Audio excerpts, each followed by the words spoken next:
السلام عليكم ورحمة الله وبركاته. ازيكم حبايبي؟ عاملين ايه؟ يا رب تكونوا بخير، وحشتيني والله كتير. النهارده بقى هنعمل كفتة.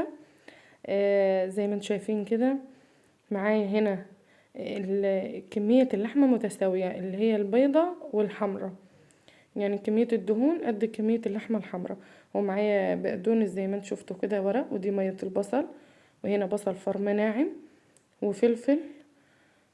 هنزل اول حاجة على اللحمة بكمية اللي هي حبة البقدونس اللي معايا، بقدونس على فكرة. اللهم صل على سيدنا محمد. والفلفل والبصل. البصل انا عصره كويس من المية بتاعته. وهنا معايا معلقة صغيرة من البيكنج باودر، اللي هي البيكنج باودر، معلقة صغيرة خالص يعني. وتاني اللهم صل على سيدنا محمد.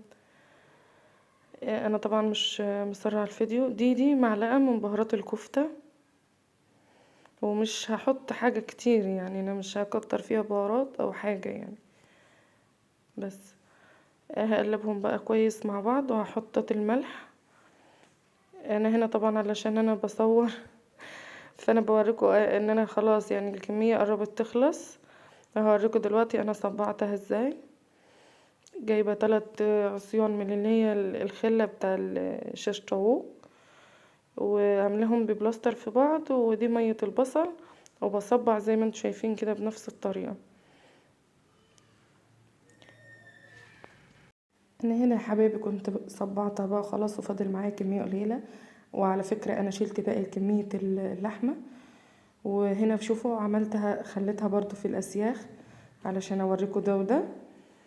يعني في جزء صبعته كده اهو في الصينية دي، والصينية التانية عاملاها في العصي بتاع الشيش طاووق.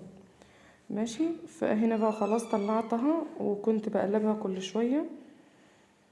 بص عايزه اقول لكم، بص مستويه خالص ومفرغه من جوه ومش مكتومه.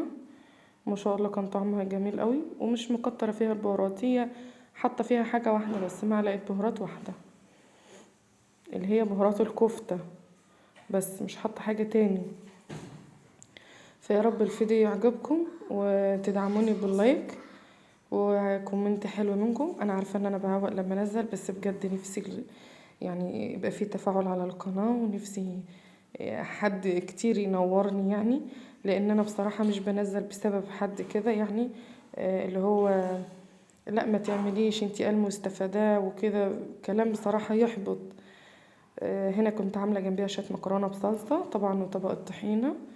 ده اساسي جنبيها. بصوا انا عايزه اقول لكم كانت جميله جدا، والعيش.